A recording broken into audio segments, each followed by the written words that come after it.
Miren, y empapado en sudor, pero sí ya va, me cayó levemente el COVID, pero ahí voy. Bueno, vamos a necesitar papel y lápiz menos María Esther que va manejando.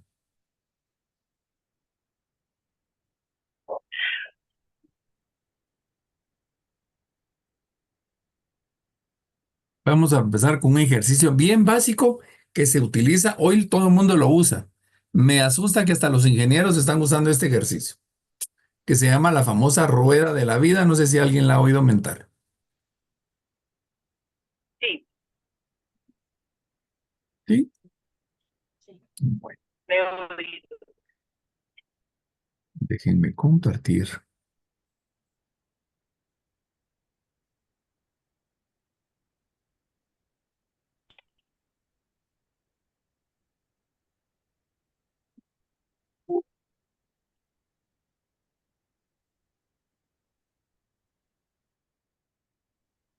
Bien, en la rueda de la vida, ¿no? Bueno, el día de hoy vamos a ver qué es tanatología, antecedentes de la tanatología, la persona, comunidad biopsicosocial, el acompañamiento tanatológico. La rueda de las pérdidas no nos va a dar tiempo a verla. Entonces, ¿en qué consiste la rueda de la vida? Les voy a pedir que más o menos hagan este dibujo, agarren una hoja y la parten en 8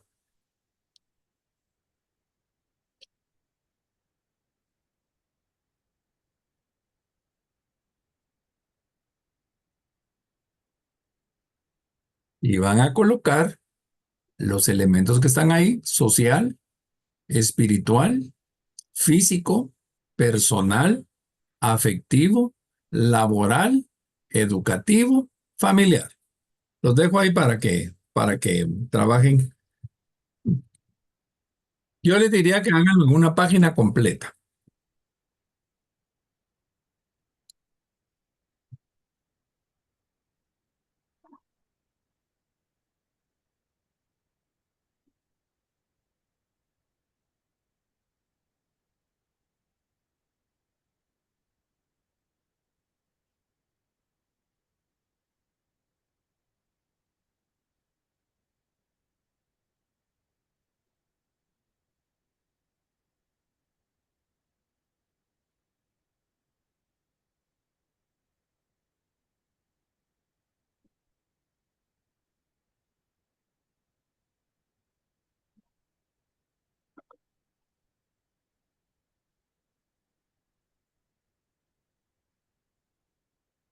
Solo colocamos los nombres.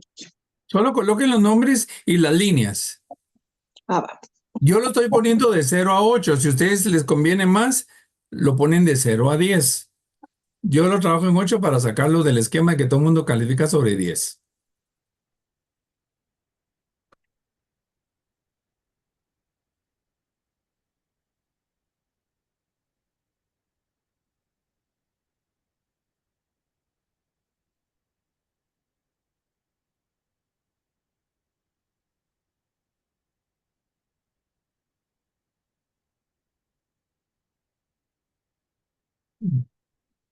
Ya que tienen esto, ¿qué es lo que van a hacer?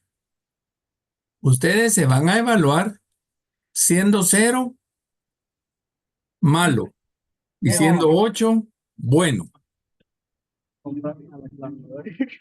o insatisfactorio, 0, y 8, Mañana satisfactorio.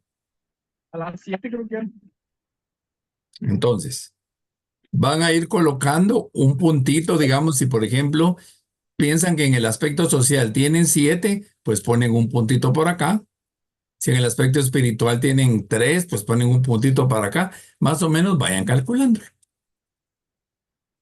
Ahora les voy a explicar qué significa cada aspecto. Empecemos por el aspecto familiar. En el aspecto familiar van a meter su familia como núcleo familiar, o sea, la familia con la que viven actualmente. En el aspecto social van a involucrar a su familia que con la que no viven, pero que es familia, y todas las personas, Ah, pero siempre quedamos. amigos. Tiene veces que andar. Ay, perdón, hay un micrófono ahí que creo que está abierto y no se escucha bien. Ya lo apagué. Entonces, voy a repetir. En el aspecto familiar, su núcleo familiar, con quien viven. En el aspecto social, toman en cuenta a sus amigos y a su familia restante. En el aspecto espiritual, toman en cuenta sus creencias, sus valores, no forzosamente su religión, su cercanía con Dios o con un ser al que ustedes que valoren, estén cerca, etcétera. En el aspecto físico, su cuerpo. En el aspecto personal, va a entrar todo lo relacionado a, si quieren, sus vacíos existenciales o sus visiones, misiones, sentido de vida. En el aspecto afectivo van a meter sus emociones. En el aspecto laboral, su trabajo. Y en el aspecto educativo, sus estudios. Entonces, imaginémonos que yo estoy estudiando mercadeo y ya me gradué en mercadeo, pero educativamente mercadeo no me satisface, entonces yo lo califico bajo. Aspecto laboral, estoy trabajando, pero no aguanto mi trabajo, aspecto bajo. Aspecto laboral, no trabajo, pero hoy no tengo necesidad de trabajar y estoy bien, pues lo coloco en el aspecto alto. Entonces ustedes van a colocar 0 lo más bajo y 8 lo más alto. Por favor, trabajen en el ejercicio. No sé si tienen alguna duda. Sí, en el caso de las emociones, vamos a medir qué tan estables están nuestras emociones o Sí, digamos que tan vulnerables, si por ejemplo, si tienes alguna pareja, si te sientes a gusto, no te sientes a gusto, Ok. eh, toda tu emocionalidad. Perdón, ¿qué dijo con lo laboral? Lo laboral, por ejemplo, si estás en un trabajo, pero no te gusta el trabajo, te sientes insatisfecho, lo colocas bajo. Pero si, por ejemplo, no estás trabajando, pero no te interesa trabajar ahorita, pues lo puedes poner alto. O sea, ¿cómo te sientes satisfecha o insatisfecha en cada uno de los aspectos? Gracias. ¿Alguien más? Yo, en el aspecto personal, En el aspecto personal, agrega, por ejemplo, tu salud mental, eh, tu, qué sé yo, tu razón de vivir, tu sentido de vida, todo lo que no quepa en el aspecto físico, ni en el aspecto espiritual, ni en el aspecto afectivo, mételo en lo personal. ok, gracias. Y ya que tengan el punteo, por favor, quiero que me unan los números así para formar su ruedita. A ver cómo les queda. Se las voy a quitar para que no la copien. Entonces ahorita coloquen sus puntitos.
¿Cómo van?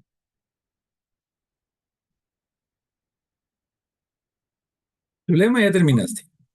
Ya terminé también. Carlita también.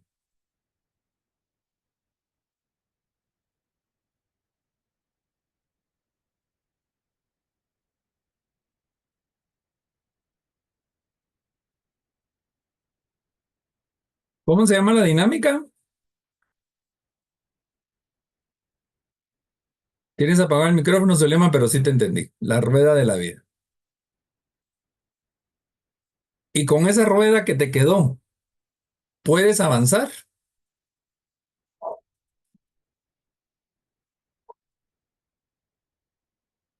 ¿Les quedó lo más redonda posible o les quedó con pinchazos?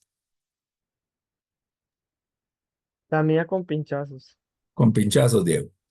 Y con bultos, aquí en Guatemala decimos chinchones.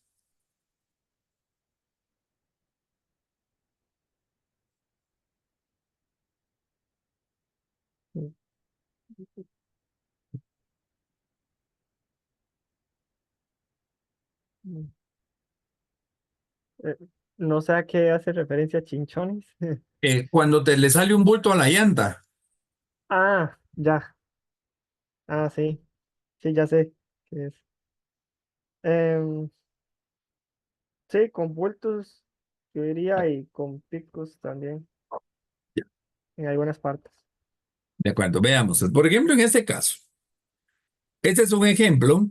Por ejemplo, a nivel laboral está muy bajo y a nivel social en comparación con los demás. Pero miren, el aspecto personal está muy alto y el aspecto educativo y también el aspecto familiar.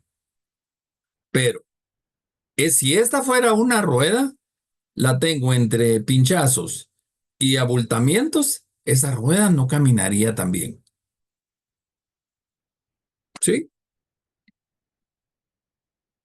Ahora, díganme, ¿de qué se dan cuenta en su rueda? ¿Dónde están bajos o dónde están mal y dónde están bien? ¿Quién quiere compartir?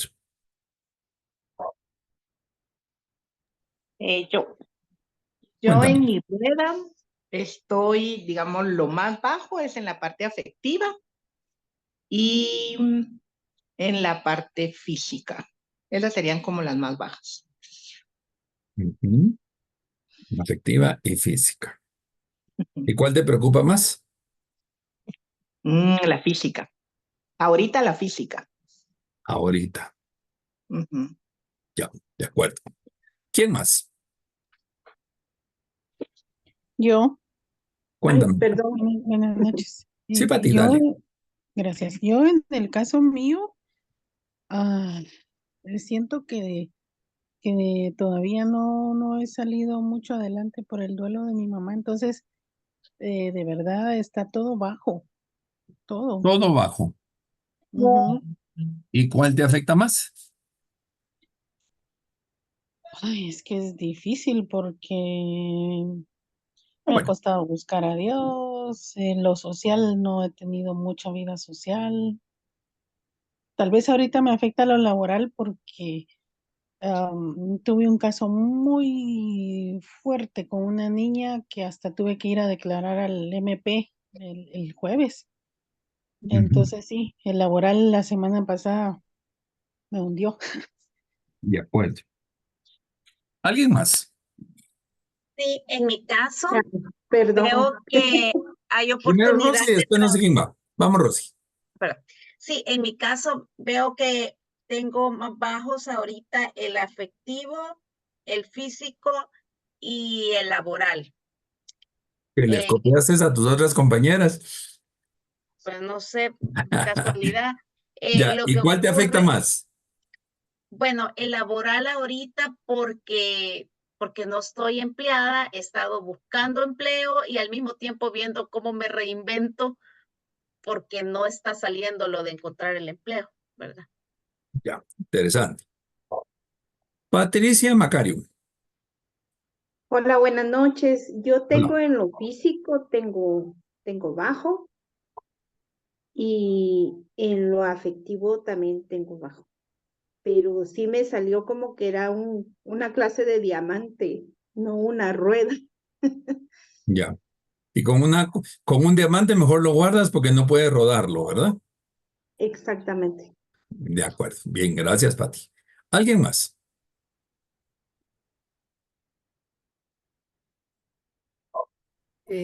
A mí, Y vamos, Zulema. lo, lo de abajo, el afectivo, físico, personal, en 6. Ahora, y lo que tal vez me afecta más es el físico. Ahora, laboral y espiritual bien, y educativo y social igual que familiar. De acuerdo. A ver, perdón, ¿quién fue la que me dijo lo de su mamá? Yo, Pati. Ah, bueno. ¿Por qué te preguntaba eso? Dijiste, es difícil. Sí, bueno, fíjense bien, hay cosas que se pueden cambiar fácilmente y hay cosas que cuesta mucho cambiar. Entonces, si trabajamos, las cosas fáciles las sacamos rápidos. Las cosas difíciles son las que van a costar que las movamos. Pero hasta que logramos trabajar la cosa más difícil, nuestra rueda se empareja porque va cambiando. Como dijo Patty, por la muerte de mi mamá todo está pequeño. Cuando superes ese duelo, va a ir creciendo esa rueda. ok. Pensemos aquí, esta persona educativa se ha dedicado a estudiar mucho. ¿Qué pasaría si ya no estudia y le dedica un poco al aspecto social? Va a equilibrar un poquito la rueda. Sí. Entonces, ahorita está como están. Ahora la pregunta es, ¿cómo les gustaría que estuviera su rueda? Entonces, ahora quiero que agarren cada una también y le van a ir poniendo puntitos, de forma de hacer redonda la rueda y la van a colocar así con puntitos, con líneas, ¿cómo se llama estas? Como guioncitos, se me fue la palabra discontinuas. Entonces, traten de redondear su rueda lo más que pueda, de cómo les gustaría que estuviera.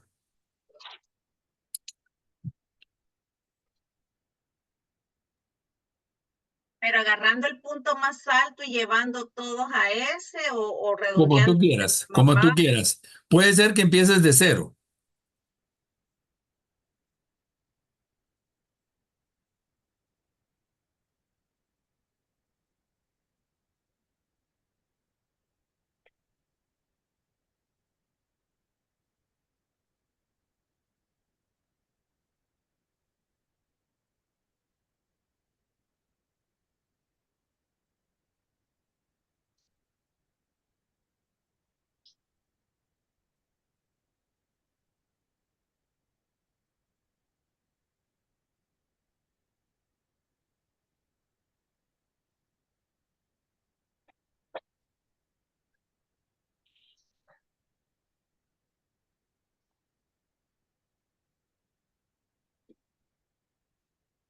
Nunca va a quedar redonda al 100%, porque lo estamos haciendo con línea recta, ¿verdad? No lo estamos haciendo con línea curva.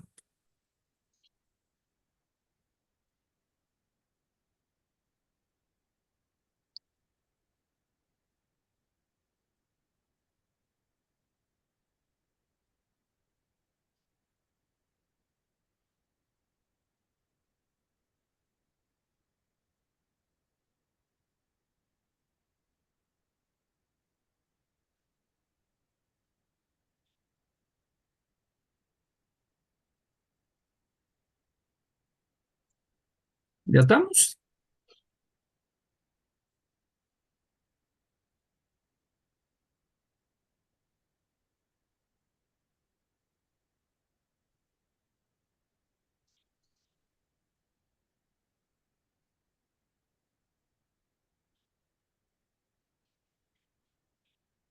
¿Cómo van?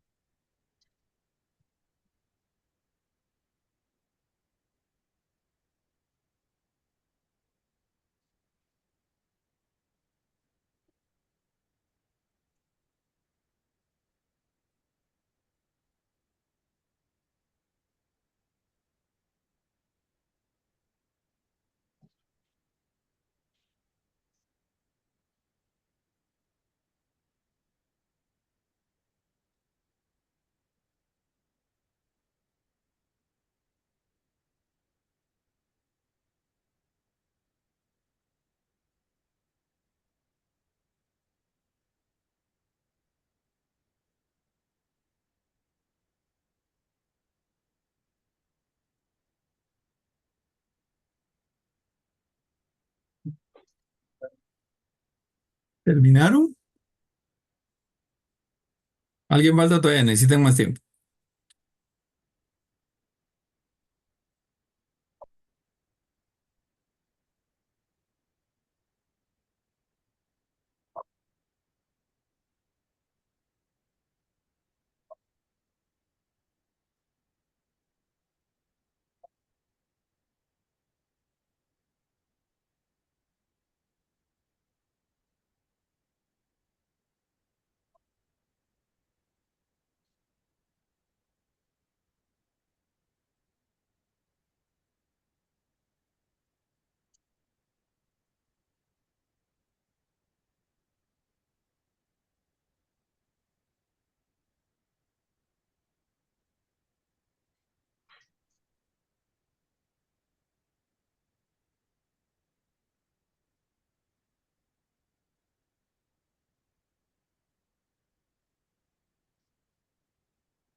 ¿Cómo están? ¿Ya?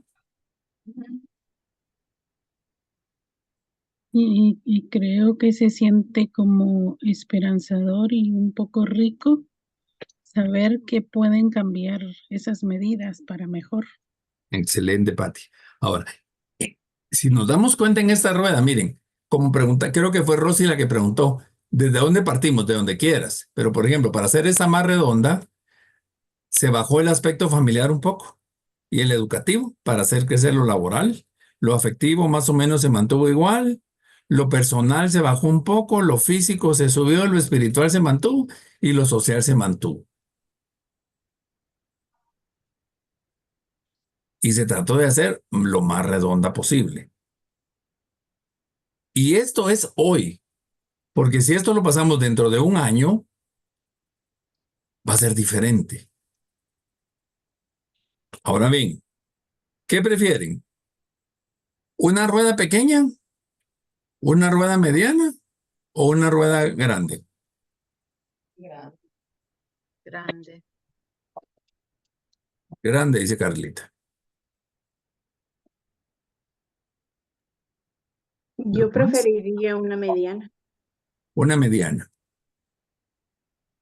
Mediana también. Y Yo fíjense que, perdón, Suleman, grande. grande. Ya. Yo difiero con lo anterior, en ¿Y a el mí? sentido de que ¿Perdón? yo difiero con todo lo anterior, le digo, con la más grande, porque al final de cuentas sí es grande, pero si no es funcional, no avanza. Muy bien, Pensaría que si es pequeña y si avanza, creo que es funcional, pero eso es únicamente mi concepto nada más. de acuerdo. Y entonces, veamos lo que dice Manu y tiene, Manu es, ¿verdad? Tienes razón. Por ejemplo, si lo social yo lo tuviera en 1 y todo lo demás lo tuviera en 7, subir a 7 lo social de un solo es muy difícil. Entonces es mejor reducir un poco. Hagamos de caso que es una llanta, pero llanta cambiada de pinchazo de antigüita, porque ahora se las arreglan a uno sin necesidad de quitar la llanta. Pero antes, ¿qué pasaba? Uno pinchaba, quitaba la llanta, la llevaba a donde arreglan las llantas, le sacaban todo el aire y la ponían en cero. Encontraban dónde estaba el pinchazo, tapaban el pinchazo y luego inflaban la llanta hasta que quedara redonda. Entonces ya le pregunta a uno, ¿cuánto quiere de aire? 30, 35, 40. Va a depender del tipo de llanta y el tipo de carro. Entonces, si por ejemplo, mi vida es muy tranquila, me puedo quedar en una rueda pequeña. Si soy un carrito que solo ando en la ciudad. Si mi vida es un poquito más agitada, soy un carrito que se mueve por todo el país, pero por carreteras, tal vez la mediana. Ahora, si soy una persona súper agitada, que necesito 4x4 y meterme en terrenos de todo, entonces necesito una rueda grande. Es nuestro estilo de vida. Ahora, hay algunos que le ponen 8, 8, 8, 8 a todo. Quieren ser perfectos. Entonces les digo, miren, ya les queda poco tiempo de vida. Ya llegaron a la perfección. Porque tengo que dejarme espacio para crecer a lo largo de mi vida. Sí me explico, pero lo importante es que esté bien. ¿Sí estamos claros? Ahora, el punto palanca va a ser aquella área de mi vida que puedo trabajar inmediatamente y puede ser parte de mí. Son las áreas que se pueden trabajar en forma inmediata. Por ejemplo, aspecto físico. Si estoy muy gordo, pues voy a bajar libras. Si estoy flaco, pues voy a subir libras. Si eso es lo que me molesta. Pero, por ejemplo, bueno, yo ahorita tengo fracturado el dedo gordo del pie. Eso no lo puedo arreglar rápidamente. Bueno, tal vez sí ya rápido porque ya voy por la 4ª semana. Ya tal vez eso dentro de un mes, eso ya no me va a molestar. Pero pensemos una persona que tiene cáncer, como que su área física no va a ser fácil arreglarla. O una persona que entró en una situación tormentosa con la pareja, descubrió infidelidad y cosas por el estilo, su aspecto afectivo no va a ser tan rápido curarlo. Entonces esa no va a ser punto de palanca, sino que va a ser un punto de impacto. Ese punto de impacto va a ser aquella área de largo plazo que quiero lograr y es el área más importante. Pensemos. Si en el aspecto espiritual pusieron, ya no voy a la iglesia. ¿Es fácil ir a la iglesia? Sí. En el aspecto espiritual, estoy peleando con Dios porque Dios ha sido injusto conmigo. Ese es más difícil de arreglar. Hay algunos que el aspecto espiritual no les importa. En el aspecto laboral, como digo, Rosy, ahorita no tengo trabajo y estoy viendo cómo me reinvento. Pero ¿qué va a pasar cuando ya tenga trabajo? Su rueda le va a cambiar. ¿Sí estamos? Entonces, trabajemos con lo más fácil, el punto palanca. Y el punto de impacto es cuando ya cambiamos la llanta. El punto palanca es el famoso aquel tríquet que usamos para subir la llanta. Y el punto de impacto es cuando ya estamos apretando los tornillos o chuchos para que la llanta ya quede fija. ¿Sí estamos? ¿Qué les parece esta dinámica? Esta dinámica, miren, es muy usada en coach. La pueden utilizar en psicología, la pueden utilizar en tanatología. Como les digo, hay ingenieros que ya la usan. Bueno, de hecho, un día fui a una plática de mercadotecnia y les pasaron la plática a consumidores de la rueda de la vida. Y digo, ¿qué tiene que ver? La manejan de diferente forma. Ahora bien, ya sé, bueno, aquí tengo otra, pero esa no la vamos a hacer. Por ejemplo, ¿cómo miden ustedes su tiempo de actividades? ¿Cómo aprovecho mi tiempo en trabajar, en leer, descansar, hacer deporte, pasear, visitar, estudiar, ir a la iglesia, etcétera? Puede ser otra forma. Ahora,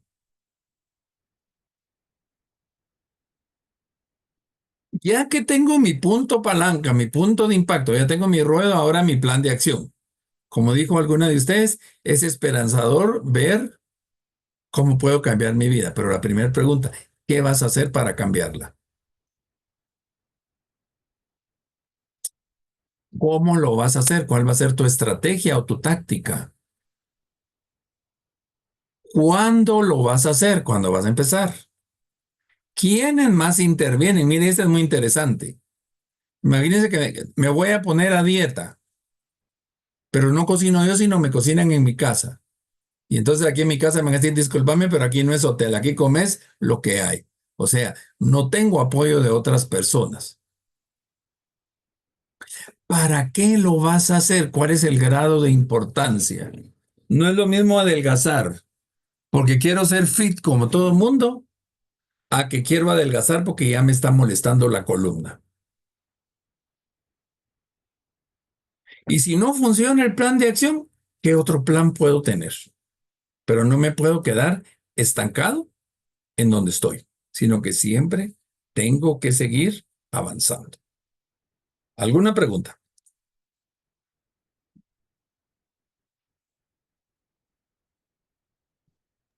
No, por el momento no. ¿No? Bueno, entonces, esta la podemos utilizar. Miren, esta dinámica se puede utilizar en cualquier cosa. Quieren medir pérdidas, quieren manejar cómo aprovechar el tiempo, quieren manejar la relación que tienen con algunas personas y pueden poner hasta 8 personas, pueden poner 10, 15 personas, etcétera. Ahora entremos a la tanatología.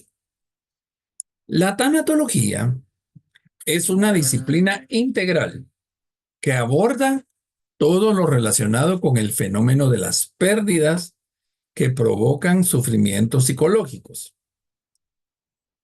tales como pérdidas materiales, robos, secuestros, desapariciones, pérdidas físicas como accidentes, enfermedades, vejez, muerte, pérdidas sociales como rompimiento de una relación afectiva, pérdida de trabajo, movilidad a otro país o a otro departamento, entre otros. Antes la tanatología solo trabajaba en función de enfermedades, de muerte, pero ahora nos lleva a cualquier pérdida que nos ponga a sufrir. Entonces, cuando alguien me dice, ay, usted se va a reír de mí pero yo estoy en duelo porque se murió mi perrito. El perrito es una pérdida, que para algunos va a ser pérdida física, para otros va a ser pérdida social y para otros va a ser pérdida material. ¿Sí estamos?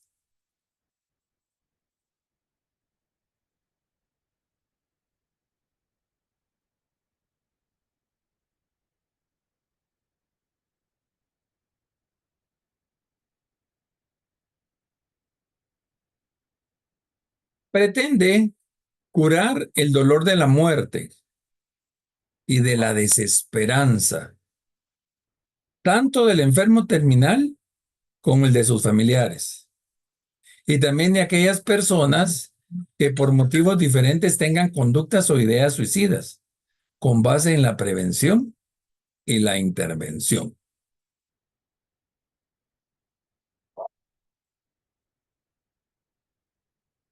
Un 90% de las personas trabajan la tanatología en función de la muerte. Entonces, yo voy a ir a acompañar a un paciente o puedo acompañar a los familiares de un paciente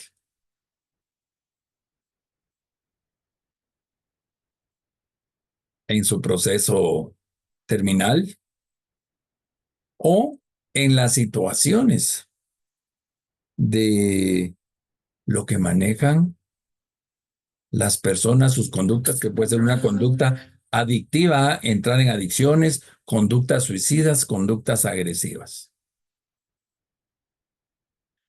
No aboga por una actitud de dar consejos solamente o consuelos o de ayudar al bien morir. Es más que eso. Es un acompañamiento para que las personas puedan superar sus pérdidas. Vamos a ayudar a las personas a que adopten una nueva actitud después de la pérdida. Porque mucha gente se queda estancada. Entonces, ¿qué actitud vas a tomar? ¿O qué actitud vas a tomar después de que terminases tu relación tóxica que tenías? ¿O qué actitud vas a tomar? ¿Qué? Porque te enfermaste. Porque hay personas que sufren las enfermedades.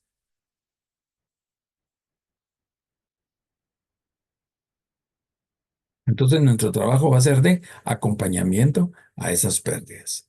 ¿Alguna pregunta?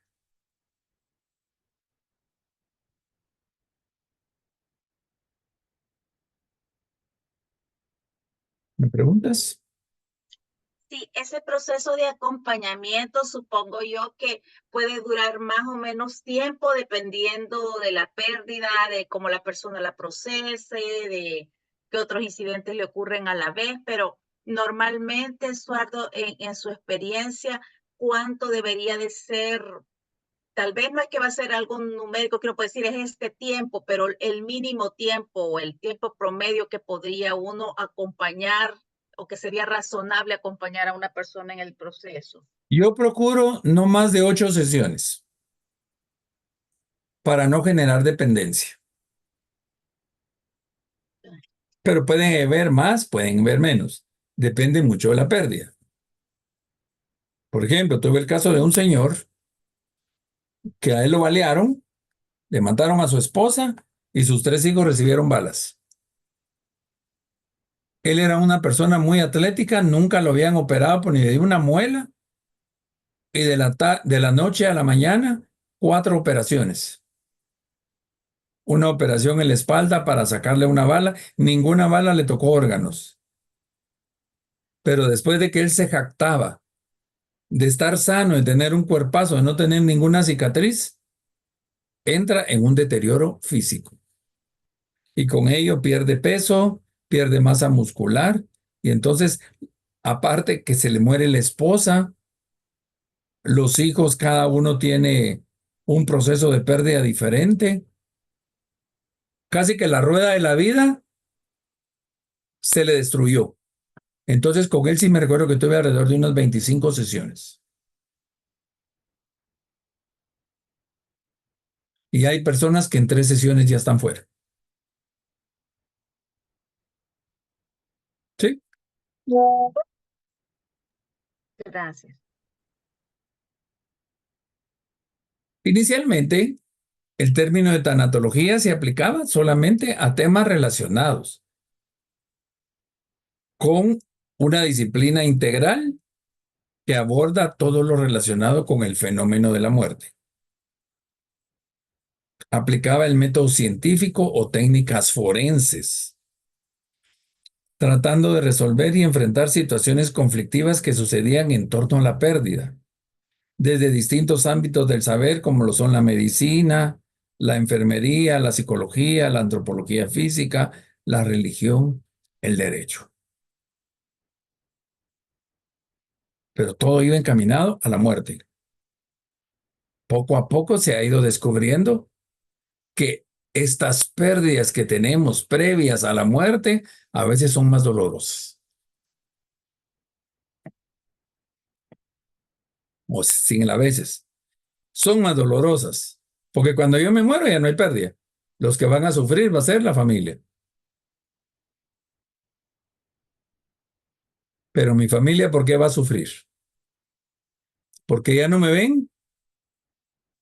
¿Porque me morí? ¿Porque tienen que salir a trabajar porque yo los mantengo económicamente? ¿Por qué?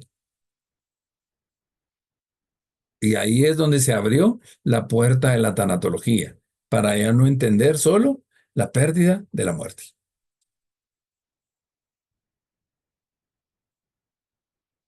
¿Qué significa la palabra tanatología? Se deriva del griego thanatos, que significa muerte. Y logos, estudio o tratado de la muerte. Pero cuando ya nos vamos a la tanatología actual, pues hay muerte económica, hay muerte social, hay muerte afectiva, etcétera. Pero en sí, el coaching, se recuerda, la palabra es acompañamiento, y el tanatológico en el significado o en el estudio de la muerte. Ahora veamos un cambio sorprendente y extraordinario. ¿Qué les gustaría hacer?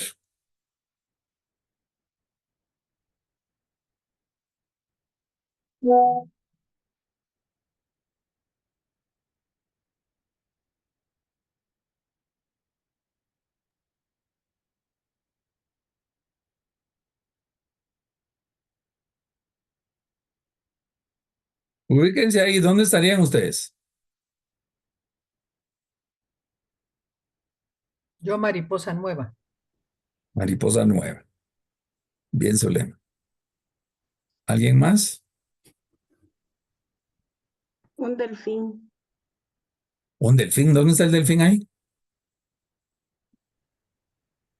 Bueno, entonces la oruga. La oruga. En cambio. Sí. Zulema, la mariposa es linda. Preciosa la mariposa. Pero la mariposa no tiene más de 3 días de vida. Mientras que la oruga es fea y se va transformando. Y esa es nuestra vida, ustedes. Somos orugas y nos convertimos en mariposas. Y cuando ya llegamos a ser mariposas, regresamos a ser orugas. Por eso es de que nunca va a haber felicidad eterna. Hay días que nos sentimos peor que la oruga. Pero esa oruga nos va a ayudar a transformarnos.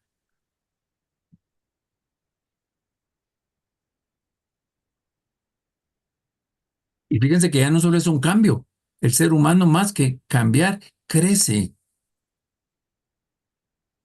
En esa transformación que tenemos hay crecimiento. Y vienen las famosas lecciones de vida. ¿Qué aprendimos? ¿Y aprendemos por las buenas o aprendemos por las malas?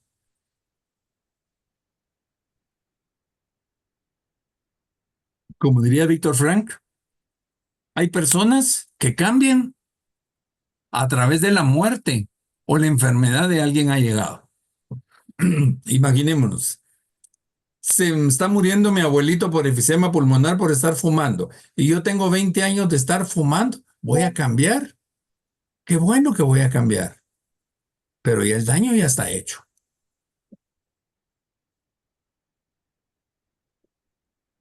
Si fuman, sigan fumando. Yo no quiero dar lecciones de moral de que fumen o que no fumen, ¿verdad? Dice que cada quien determina. Ayer hubo un accidente en moto aquí en Guatemala. El muchacho iba manejando, en medio llevaban a un niño y atrás iba la esposa o la mamá. La mamá murió, el niño entre la vida y la muerte, perdió no sé qué, no sé, pierna o algo, y el señor también se lo llevaron grave al IX. Hoy hay muchos mensajes virales donde dicen, no tolero al motorista que no usa casco, que van 2 personas, etcétera, etcétera, etcétera. Entonces, esas lecciones de vida.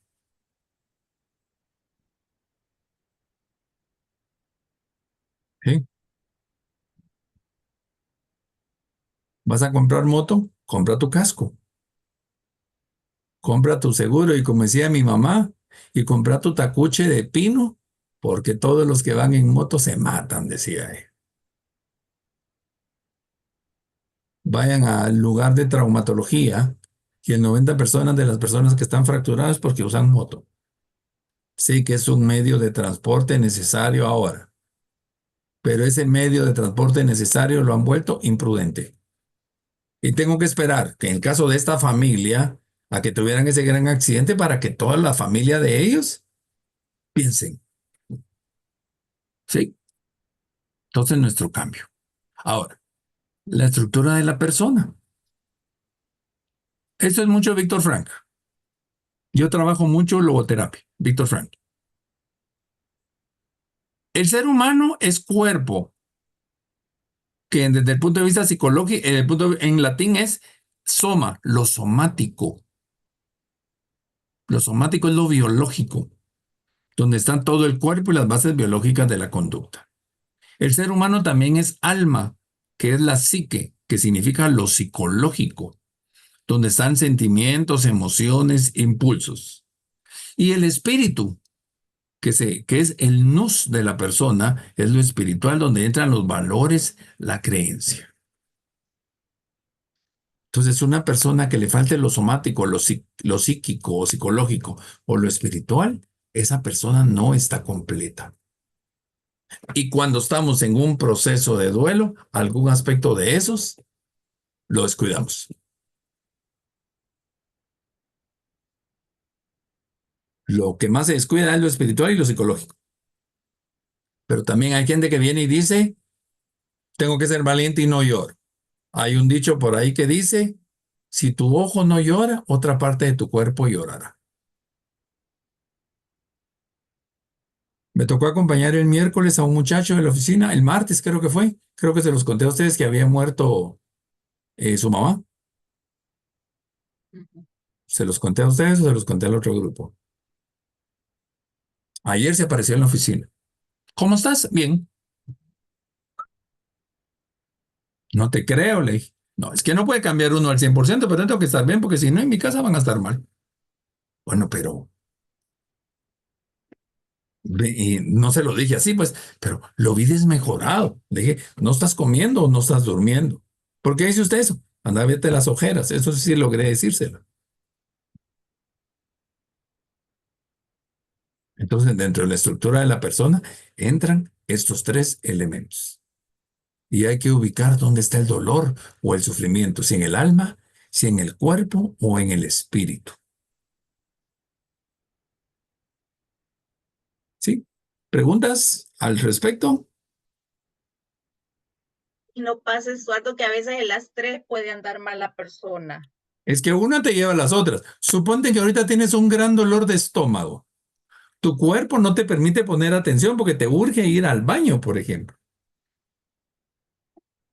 Una esfera que te afecte y te toca las otras dos. ¿Sí? Vienes manejando, atropellas a alguien y te sales huyendo. Vienes temblando, lo psicológico. Lo biológico te truena el estómago y te pone nervioso y sudas y hasta lloras. Y en lo espiritual, se moriría, ¿cómo quedaría? Y pasas preocupado. ¿Sí? Ahora veamos en cuanto a valores de actitud, por ejemplo, en el aspecto del amor. El cuerpo, lo biológico es el aspecto sexual. Lo psicológico, el alma es el enamoramiento, pero en lo espiritual es el verdadero amor.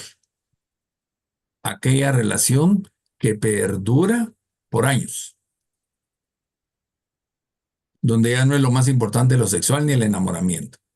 Porque cuando uno está enamorado, hasta pierde la razón. Pero como decía eh, un, un profesor de filosofía que tuvimos, el amor es una voluntad afectiva y efectiva, decía. Es una voluntad porque uno decide amar libremente, afectivamente, emociones y efectivamente que funcione, que dé resultados.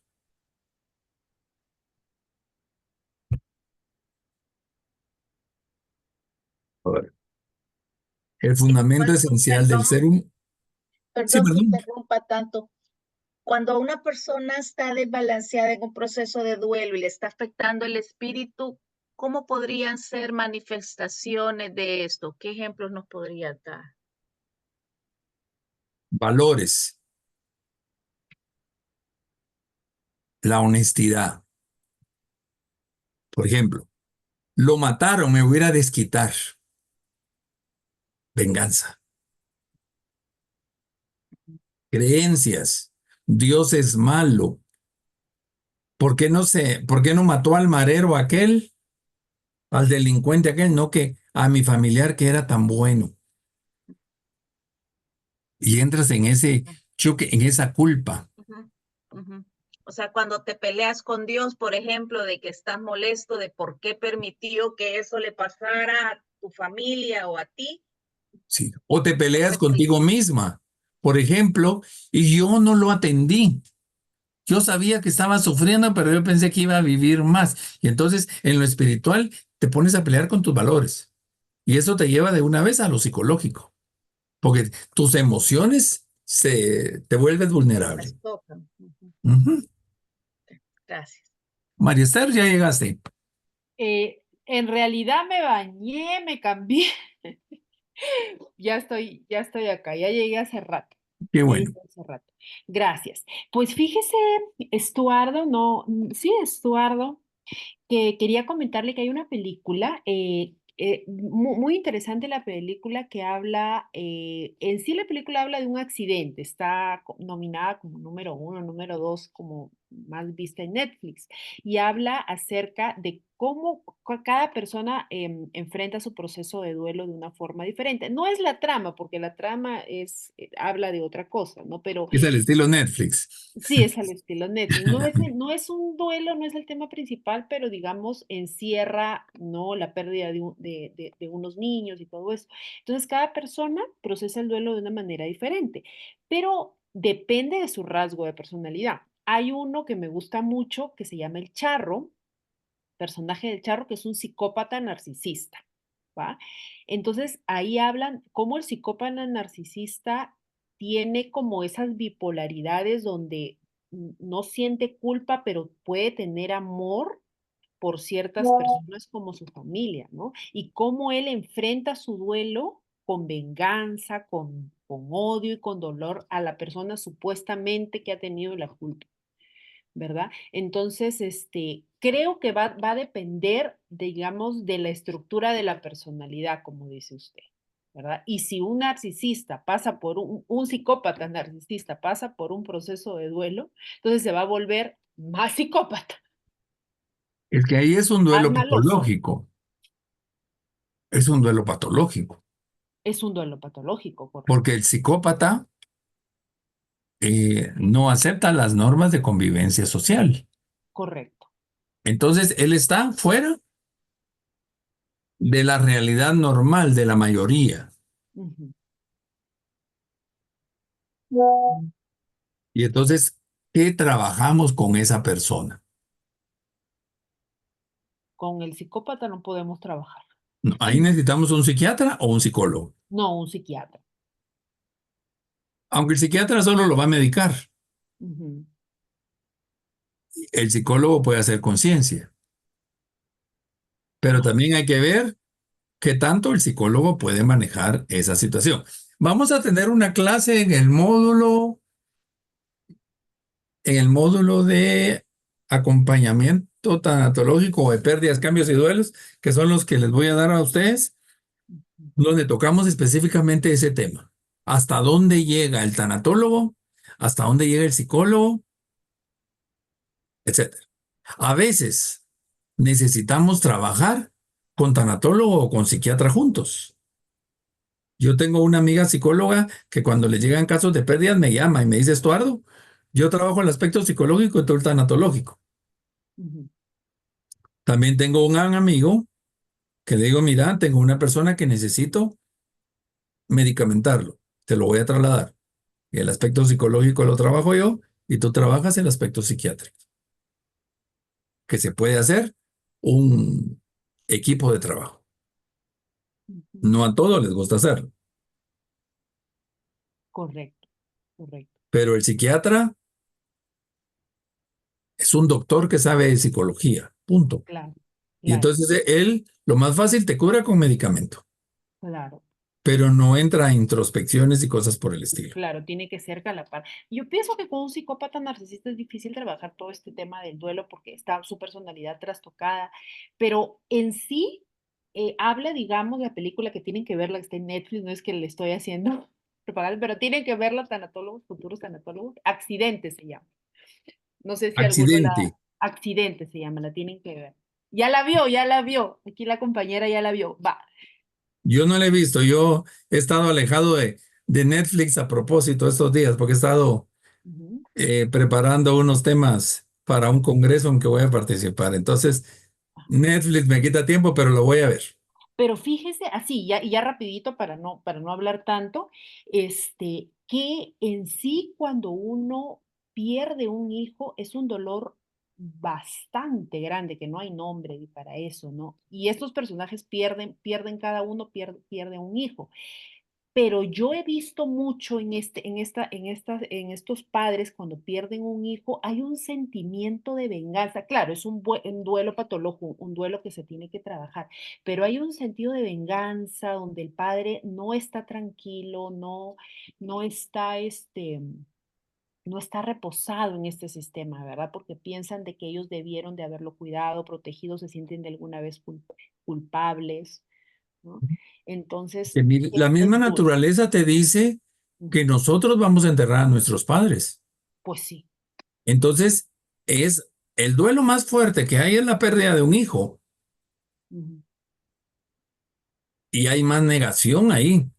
Yo he estado Exacto. yendo mucho ahorita al San Juan de Dios Ujú. y hablaba con una señora y me dice, mi nena de 18 años está acá. ¿Y qué está? Pues fíjese que tiene los glóbulos blancos muy altos. A mí se me vino a la mente leucemia, dije inmediatamente. ¿Y dónde la tienen? En medicina.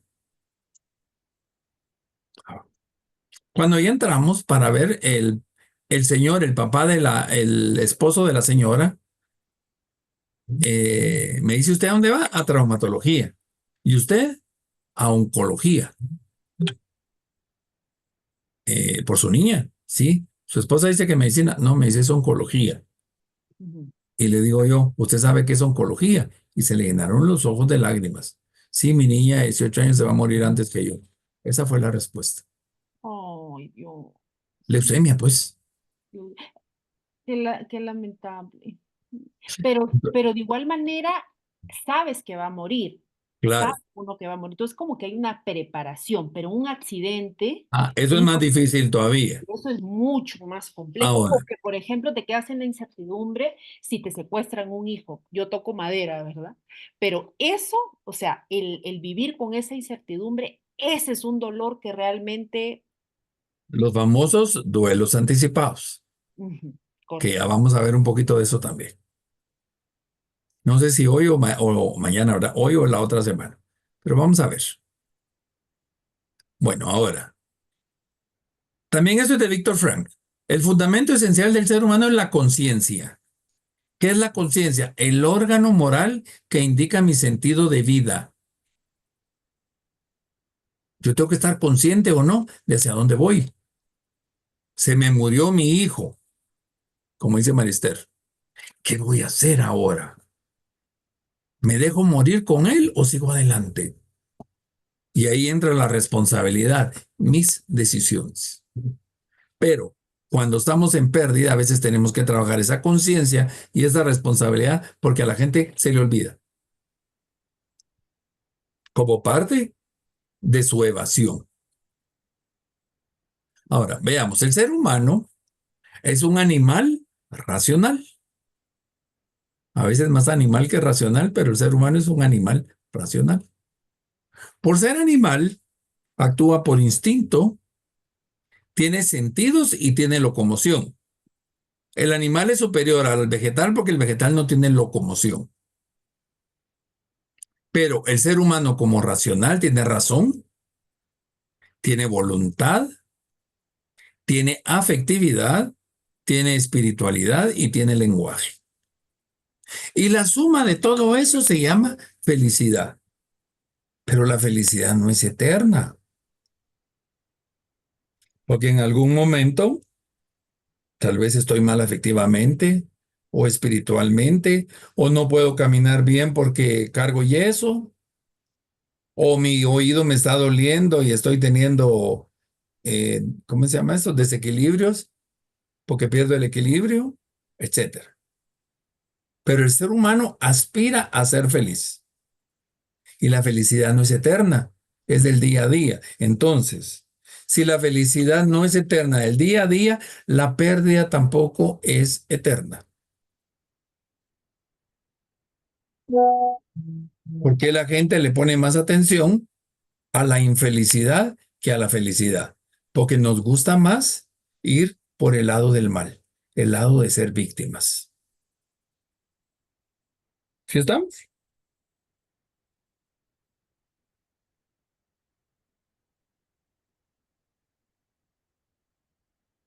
Bueno, ya hablamos lo que significa la tanatología, que es el tratado de la muerte.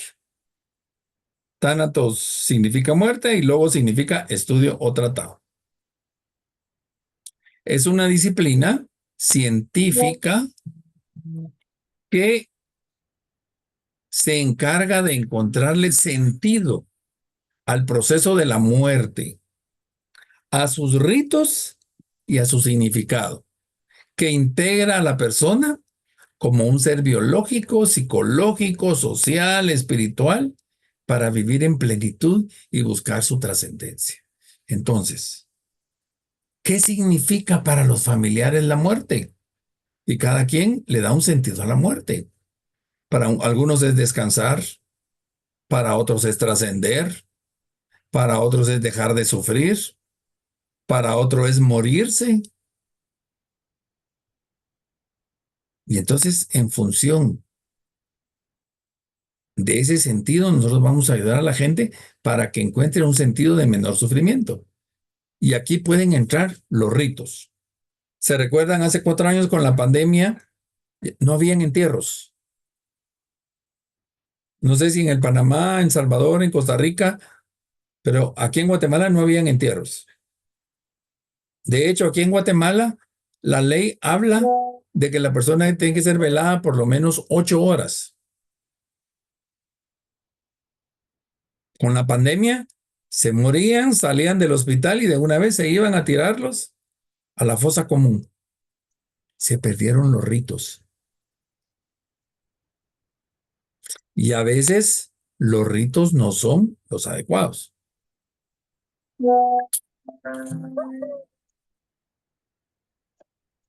Les pongo un ejemplo. Cuando murió mi hermano, le llevaron mariachis.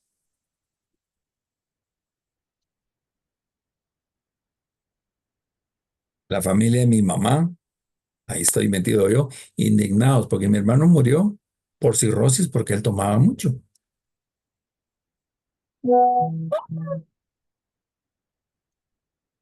Entonces, ese rito a nosotros no nos gustó y provocó sufrimiento. O por ejemplo, aquí en Guatemala, a mí en lo personal esto no me gusta. A veces vienen y le piden a uno fotos y quieren hacer un video de la vida de la persona que se murió para establecer el legado. Perdón, para mí eso es una ridiculez. Para mí, para Estuardo Valdés Bonilla, eso es ridiculez. A mí me importa más otros ritos. Como soy católico, para mí un rito importante es la misa de cuerpo presente. Y cuando murió mi mamá, la vendedora insistía en que pusiéramos las fotos y yo insistía en que me buscara un sacerdote para la misa. Y no me hizo caso. Le dije, ¿sabe qué, señorita? Le dije, me vuelve a ofrecer usted ese es su video que me está diciendo y me llevo la caja y me voy a otra funeraria y pago en otro lado para que me la atiendan. No me interesa esa ridiculez. Pero es que toda la gente lo hace. Toda la gente, pero yo no soy toda la gente. Yo soy Estuardo Valdés y no lo vamos a hacer.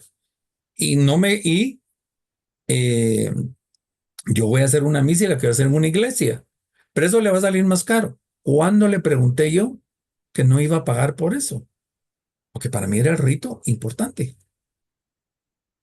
Para algunos, pues vestirse de negro, para otros velar toda la noche, para otros en los pueblos, aquí en Guatemala, ir a contar chistes, echarse los tragos.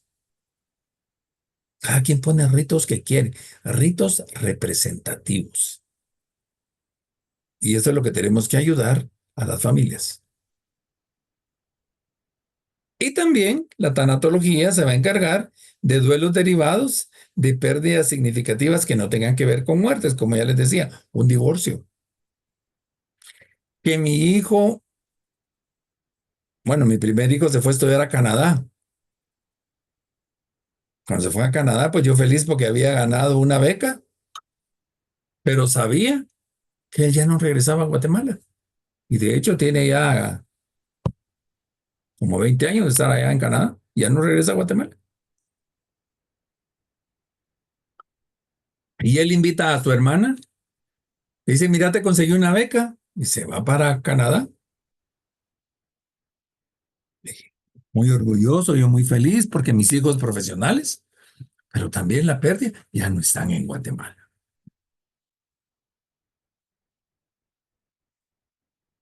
O qué sé yo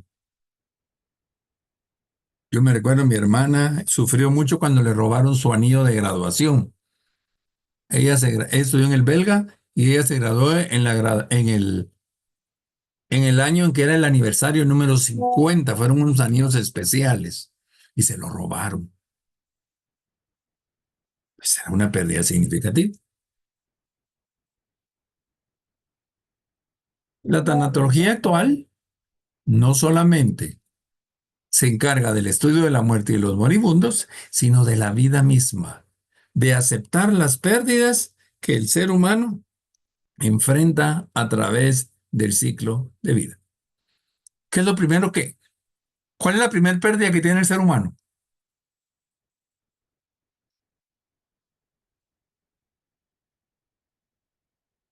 El salir de su zona de confort. Está muy lindo en la matriz, en el vientre de su mamá. La mamá vive por él y solo nace y tiene que encargarse. Mira, perdió comodidad. Luego, pues que se pierde el ombligo, el cordón umbilical y no sé qué más cosas. Y a lo largo de la vida vamos a tener cantidad de pérdidas. Algunas ni nos damos cuenta y otras sí duelen. Ahora veamos un poquito los antecedentes históricos de la tanatología. En la época medieval no existía todavía la división entre el cristianismo, el catolicismo y el protestantismo. Todos eran cristianos, si seguían a Cristo, entonces eran las órdenes religiosas las que se encargaban de los enfermos. En todos los países del mundo hay un hospital que se llama San Juan de Dios, porque ese era el santo que se dedicaba a curar enfermos. Aquí en Guatemala, en Antigua está el hospital del hermano Pedro, porque él se dedicaba a cuidar enfermos, en la época medieval. En el siglo XVI aparecen los primeros hospicios, donde ya no son hospitales, sino que empiezan a llevar a la gente que ya no la quieren en la casa, los famosos asilos de ancianos. Siglo XIX se forman los primeros albergues en Francia para enfermos de cáncer, porque fue a lo que más atención le dieron en la tanatología. Siglo XX se forman ya los primeros hospicios como casas de cuidados en Inglaterra. Brinquemos a los años 50, 60, las dos tanatólogas exponentes modernas. Por un lado, desde el aspecto científico, está la doctora Elizabeth Kubler-Ross, que ella inició en 1980-82, trabajando con personas con VIH. Se los llevaba, construyó un albergue para personas con VIH. No fue bien aceptado por la comunidad estadounidense, hasta le quemaron la casa. Y desde el punto de vista religioso, la Madre Teresa de Calcuta, que ella genera todo su trabajo en Calcuta, ¿verdad? En la India, trabajando con enfermos terminales, gente pobre, gente necesitada. Y son como los dos exponentes más referenciales de la tanatología moderna. Regresemos al ser humano. El ser humano es un ser indivisible. No lo podemos separar. ¿Se recuerdan cuando hablábamos del alma, del espíritu, de los valores, del cuerpo? No se puede separar.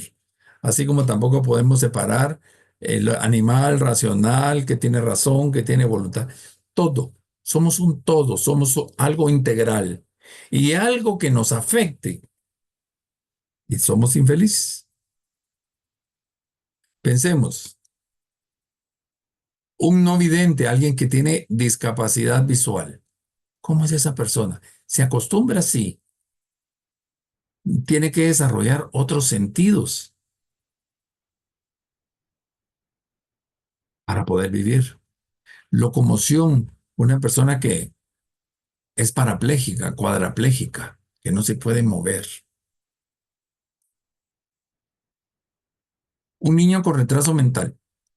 El niño con retraso mental, él es feliz porque él vive su mundo, vive, pero no encaja en los parámetros de la sociedad. Y los que sufren son los que están alrededor.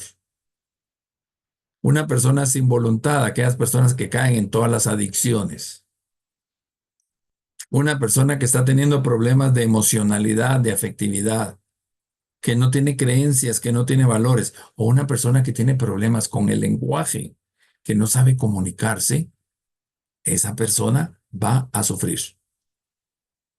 Y puede que tenga todo lo demás bien, pero una cosa que no tenga y me genera infelicidad, nos genera alteración en nuestro organismo. ¿Si estamos claros? ¿Preguntas, por favor?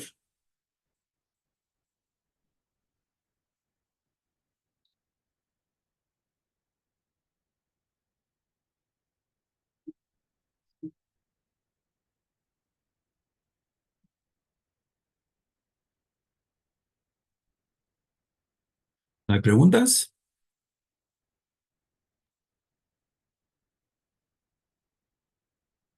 ¿Cómo se le ayuda a la persona desde el punto de vista de la tanatología a equilibrar ese proceso cuando hay ese desbalance en el duelo, en la parte física o en la parte psicológica?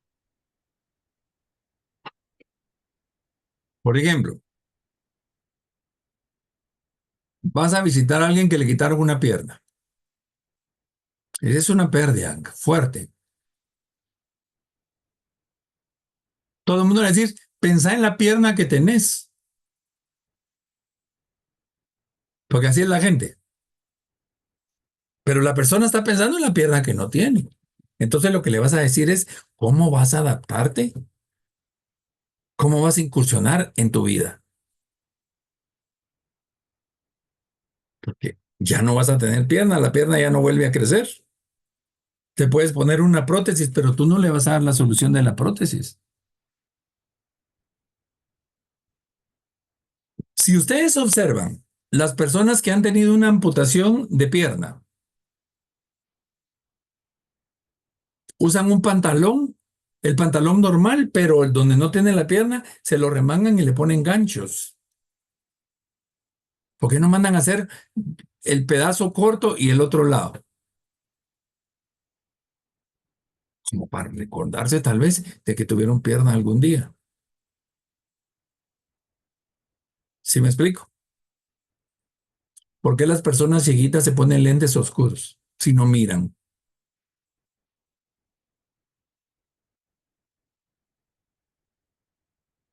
¿Porque les molesta la luz? No, ¿qué les va a molestar si no tienen nervio óptico?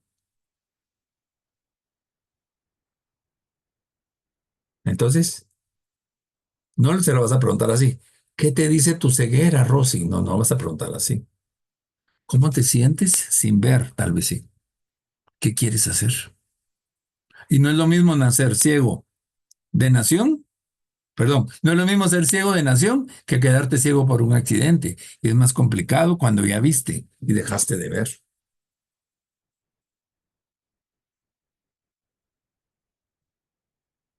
Entonces, ¿qué le vas a decir? Preguntarle.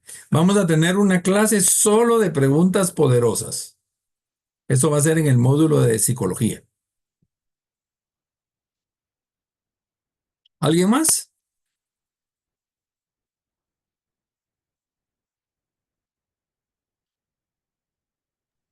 A mí tal vez lo que ahorita escuchándolo, lo que me da como duda es cómo uno va identificando los tonos en los cuales uno va llevando esa conversación con la persona cuando uno la va a visitar, porque creo que no siempre en todo el proceso puede ser uno como muy cariñoso o no sé, como saber en qué momento hay que ser un poco más fuerte para que la persona reaccione. ¿Cómo va identificando uno ese? Ya lo vamos a ver más adelantito también. Pero, por Gracias. ejemplo, lo primero que tengo que hacer es generar confianza. Porque si yo no genero confianza con la persona que estoy asistiendo, no me va a decir nada. Le voy a poner un ejemplo. Vayan ustedes con un médico que sea lo mejor de lo mejor, pero es tan serio que ni se ríe ni nada. Sobre todo si es un adulto mayor, no quiere ir. En cambio, lo llevan con un médico que es buenote, que le hace chistes y todo, se sienten mejor. Entonces vamos a generar un ambiente de confianza. Ya vamos a ver un tipo de entrevista, creo que eso lo vemos en la siguiente clase, la otra semana. Ahora, este señor Robert Neymeyer, él es un psicólogo argentino. Él dice que todo cambio implica una pérdida, del mismo modo que cualquier pérdida es imposible sin el cambio. ¿Perdiste tu carro? Tienes que cambiar. ¿Te cambiaste de casa? Tienes que adaptarte de nuevo. Entonces, cambios buenos o cambios malos nos provocan pérdidas. Y no hay pérdidas buenas ni malas. Y pérdidas nos llevan a cambios buenos o a cambios malos. Ahora veamos qué es la pérdida. Desde el punto de vista psicológico, la pérdida es aquel proceso normal de reacción interna o reacción externa ante la ausencia de un ser querido o la pérdida de algo que es significativo para la persona. A veces me lo guardo. Es una reacción interna, solo lloro o ni digo nada. Y hay veces voy a venir y voy a ir a pelear con todo el mundo.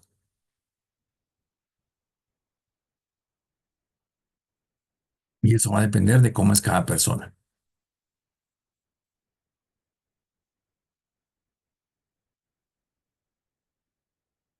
Yo no soy muy interno. Yo sí soy muy expresivo. Y me funciona. Hay personas que se retraen.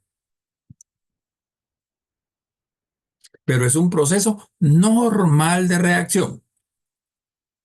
Me tiran una manada y yo me hago para atrás. O yo quito la mano y devuelvo la manada. Es una reacción normal. Que la voy a manejar a como lo he aprendido. Fíjense que nadie nace con culpa. La culpa nos la enseñan. Nadie nace con sufrimiento. El sufrimiento nos lo enseñan. Todos podemos nacer con duelos, con pérdidas, sí. Pero la capacidad de sufrir nos la enseñan. Van a haber pérdidas inevitables.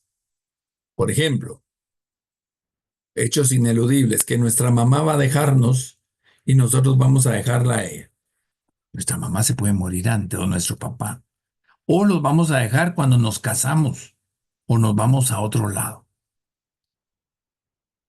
Otra pérdida inevitable, que el amor de nuestros padres nunca será exclusivamente para nosotros.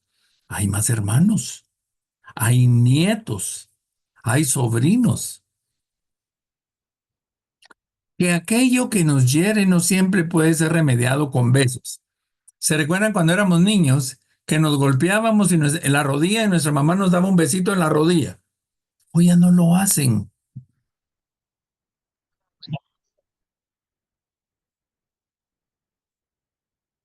Que esencialmente aquí en este mundo estamos solos, no nos sentimos solos, porque el estar solo es una soledad positiva. El sentirme solo es una soledad negativa, pero es una pérdida inevitable. Se muere mi pareja, se mueren mis amigos, se mueren mis papás y me voy quedando solo. No sé por qué fase irán ustedes, donde si están asistiendo todavía a velorios de papás de sus amigos o ya están asistiendo a velorios de sus amigos. Ahí es preocupante. O cuando ya empezamos a asistir a velorios de hijos de nuestros amigos. Eso quiere decir que ya estamos viejitos. Estamos solos. Otra pérdida inevitable, que tenemos que aceptar el amor mezclado con el odio y lo bueno con lo malo. No todo es bueno, no todo es malo. Hay amor y hay odio. Una pérdida inevitable, que algunas de nuestras elecciones están limitadas por nuestra anatomía. Caso de un transexual, si era mujer le puede dar cáncer cervical y si era hombre le puede dar cáncer de próstata. Pues no puedo llegar y decirle, señora, usted tiene cáncer de próstata, va, o señor, usted tiene cáncer de matriz. No. Pero eso es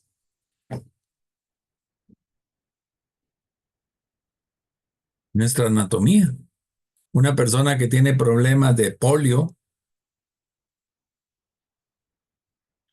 o una persona que tiene ya esta enfermedad que es como una osteoporosis de que todos los huesos se quiebran, se llama, creo que enfermedad del espejo.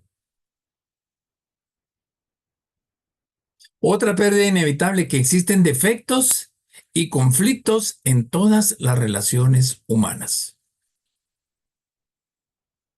No hay comunidad que no tenga problemas. Ahora, esos no son duelos, son pérdidas. Que nuestra condición en este mundo es implacablemente pasajera. Todos nos vamos a morir algún día.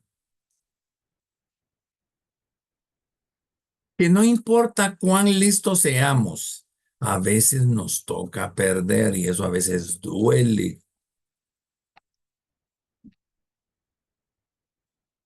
Que somos tremendamente incapaces de ofrecer a nuestros seres queridos o a nosotros mismos la protección necesaria contra el peligro, contra el dolor, contra el tiempo perdido, contra la vejez y contra la muerte. Una señora lloraba mucho porque le decía a su hijo, nunca te voy a dejar solo.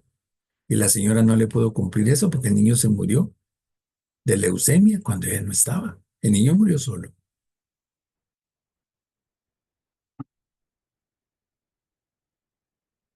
Ven cuántas pérdidas pueden venir. No sé qué otras pérdidas se les ocurren a ustedes, pero a lo largo de la vida tenemos pérdidas. Una pérdida, ya no me queda mi pantalón favorito.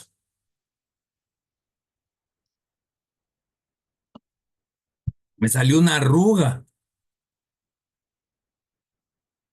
Ya tengo canas. Ya no miro bien, me tengo que poner lentes,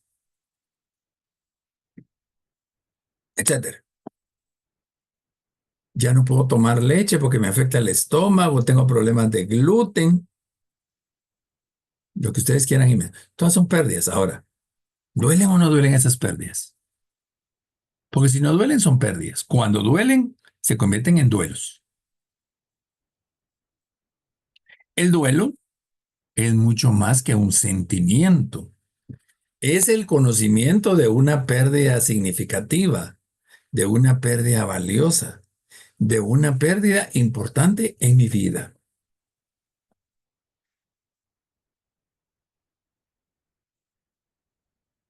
Se murió la mamá de ese muchacho en la oficina.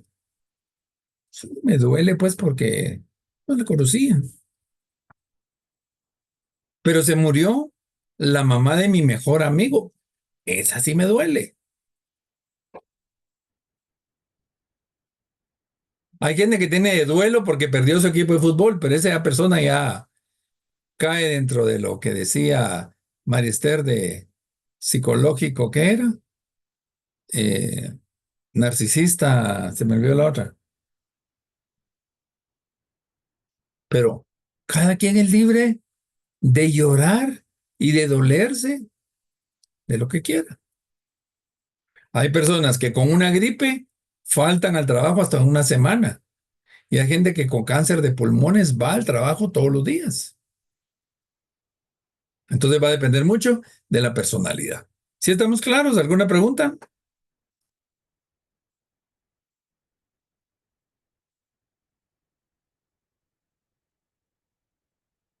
Según O'Connor dice que las pérdidas más importantes o más significativas, principalmente la número uno es la muerte de uno mismo.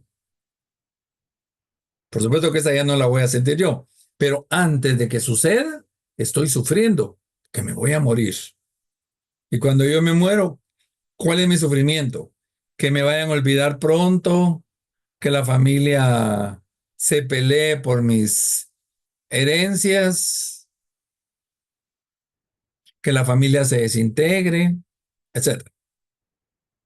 Pero también dice O'Connor que un cambio radical en el cuerpo por enfermedad o mutilación también es una pérdida significativa. Imaginemos un jugador de fútbol que pierde una pierna. Una persona que no juega en ningún deporte que pierde una pierna. Una persona que pierde un ojo. Un hombre que le operan la próstata, que su preocupación no solamente es que ya no tiene próstata, sino su temor a quedar, a no poder tener erecciones. Una mujer que le quiten la matriz, que no es lo mismo que una mujer decida no tener hijos, a que la naturaleza misma decida que ya no va a poder tener hijos. Entonces eso cambia. La segunda pérdida más significativa, según O'Connor, es la separación de personas significativas en nuestra vida, por muerte, por divorcio o por abandono. La muerte de mamá, la muerte de papá, la muerte de un hijo, la muerte del abuelito o abuelita cuando muchos les dicen que son su segundo papá o su segunda mamá, un divorcio, sobre todo cuando no soy yo el que decide divorciarme, sino que la otra persona decide el divorcio y yo tengo que aceptarlo o no aceptarlo. Un abandono. Otra pérdida significativa son las que requieren ajustes a nuevas normas.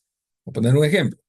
Pensemos un muchacho que está en cuarto bachillerato y va a estudiar medicina. La carrera de medicina es una carrera costosa donde no pueden trabajar, etc. El papá le va a pagar la carrera, pero si el papá se muere y entonces el muchacho tiene que salir a trabajar y ya no va a estudiar medicina, porque no puede, nadie se lo puede pagar. Le cambia las normas.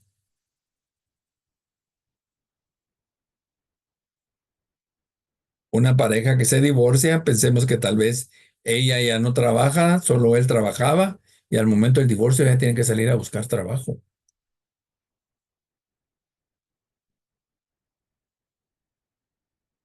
Y también la pérdida de objetos importantes. Yo conocí una señora de muchísimo dinero. Ella tenía el carro más caro que existía en Guatemala y se lo robaron. Y yo la atiendo. Me dice, a mí no me duele el carro porque estaba asegurado. Entonces, me tienen que dar otro, yo pongo un poquito de más dinero y lo compro y compro el que yo quiera. Pero dentro del carro llevaba su álbum de fotografía de 25 años de vida familiar. Y ella llevaba ese álbum de fotos para que le generaran un video porque iban a celebrar los 25 años de su fiesta. Eso le dolió mucho. Entonces veamos estos cambios significativos que nos explica O'Connor. ¿Alguna pregunta?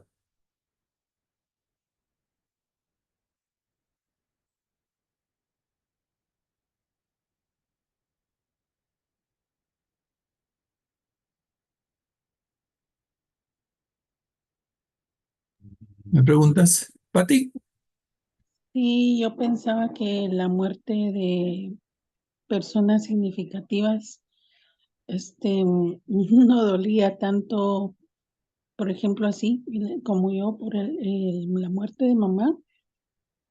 Pensé que no dolía tanto cuando uno ya era más grande, pero sí duele bastante siempre. claro. Tu mamá vivía contigo. No, los últimos 3 años sí, porque la cuidé yo hasta que Eso te duele más, porque ya que la recuperaste, se te va. sí, se me fue por algo que no era, o sea, saber, en el aire le llegó una bacteria y la bacteria se la llevó y por lo que Ujú. estaba escuchando que era porque su corazón estaba malito, ya la habíamos estabilizado, tenía medicina, estaba re bien y le llegó una bacteria por el aire porque ni salía de la casa y en 20 días se fue así. Por más que hicimos, por más que la cuidamos, Tuviste un duelo anticipado, pero no fue lo suficiente, ni nunca va a ser lo suficiente. sí, fue anticipado, fue horrible, fue bien horrible. Manu,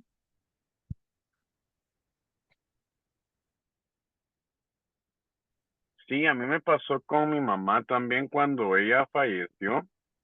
Yo reprimí todos mis emociones realmente. Sí la lloré y todo, pero no fue tal vez como debió de haber sido el proceso de duelo. 2 años después, esa represión de emociones me llevó a caer en un estado de duelo no resuelto y fue muy duro y sigue siendo duro en este momento. Entonces, va acorde a lo que decían, que a veces los duelos son muy significativos o las pérdidas son muy significativas, pero no lo llevamos de una manera más concreta y pues lo de mi mamá fue muy, muy repentino porque en cuestión de 15 días fue que ella falleció. ¿cuántos años tenías cuando ella falleció? Tenía 35. Ujú. Y fíjense, podrías haber tenido 50, 18, 70 y siempre va a hacer falta la mamá. Totalmente de acuerdo. Va a haber resignación más fácil que mi mamá se murió de 89, 90 años a que se murió de 60. Pero siempre va a haber un vacío. Patricia, Licenciado, tengo dos yo patis. sí, yo soy Pati Macario. Licenciado, fíjese que yo cuidé a mi mamá durante un año. Ella tuvo cáncer de colon. La verdad es de que yo muchas veces me he preguntado eso y no sé si es un duelo sin resolver, pero mi mamá falleció. eh, yo soy la hermana mayor, traté de ser lo más fuerte que pude y yo la cuidé. Mi mamá, conforme fue el proceso del cáncer, ella fue perdiendo su mente, digo yo, ¿verdad? O sea, ya no reconocía, ya a veces, o sea, no conocía a nadie. Pero luego de que falleció mi mamá, a los 2 meses diagnosticaron a mi hijo con esclerosis múltiple. Y yo algunas veces lo he dicho, yo no lloré a mi mamá, pues un tiempo no la lloré, pero me siento en parte tranquila porque tuve la oportunidad de cuidarla hasta el último momento. Mi mamá falleció cuando, yo digo en mi turno, porque nos turnábamos con mi hermano, somos tres. Cuando yo la estaba cuidando, ella falleció, dio su último aliento. Para mí fue algo muy, muy duro ese momento, pero han habido momentos en que yo digo, sí, me hace falta mi mamá, porque ella era la única que me veía a los ojos y me decía, ¿qué tenés? La única persona. Y ella sabía que era que yo andaba mal, pero no es un dolor ay, no sé cómo explicarlo. Sí tengo dolor, pero yo sé que ella está mejor porque estaba en un proceso, ya llegó a lo último del cáncer, ya las últimas semanas le poníamos morfina, yo vi cómo mi mamá fue desfalleciendo, cómo fue. En determinado momento, yo no sé si es sano, pero sentí como paz, que mi mamá pudiera descansar, pudiera estar ya tranquila, porque ya a ella le hicieron una ileostonomía y mi mamá no aceptaba eso, ella no aceptaba la bolsita, ella peleaba con esa bolsita, pero yo lloro un momento, pero al momento siento paz, o sea, me siento tranquila, pero no sé si estoy bien o no estoy bien en ese sentido, Te hace pero lo falta único porque que estás sola, te sientes sola. exactamente, pero póngase yo ahorita que oigo a la otra Patti, digo yo sí me hizo falta mi mamá, sí, pero yo sé que mi mamá está bien, dejó de sufrir, porque yo vi el proceso como ella fue, su cuerpo se fue desgastando, su mente, había mucho dolor, las quimios ya estaban, era devastador para ella. El sangrado que ella tenía, vía rectal también. Entonces, la verdad es de que yo por momentos la lloro, claro, pero hay momentos en que yo me siento tranquila y le doy gracias a Dios porque tuve la oportunidad de cuidarla hasta el último momento y sobre todo que falleció conmigo, falleció yo hablándole a ella falleció. Fíjate que en ese caso, bueno, tú estás clarísima de que tu mamá está mejor, pero siempre hacen falta. Sí, sí, Y puede sonar eh, feo el comentario que voy a hacer, pero a veces, hasta para que te haga un favor. Les voy a poner un ejemplo. Les conté que mi hermana está accidentada. Mi hermana se fracturó el hombro. Cuando yo vine aquí a la casa, pues ya la habían llevado al hospital, está en el San Juan de Dios, por eso que está viendo mucho el San Juan de Dios. Ya lleva 3 semanas y no la han podido operar porque se le subió la no sé qué, porque las plaquetas no llegaban, eh, tenía, ¿cómo se llama?, una anemia muy fuerte. La tercera porque le da taquicardia y ahora le dio COVID.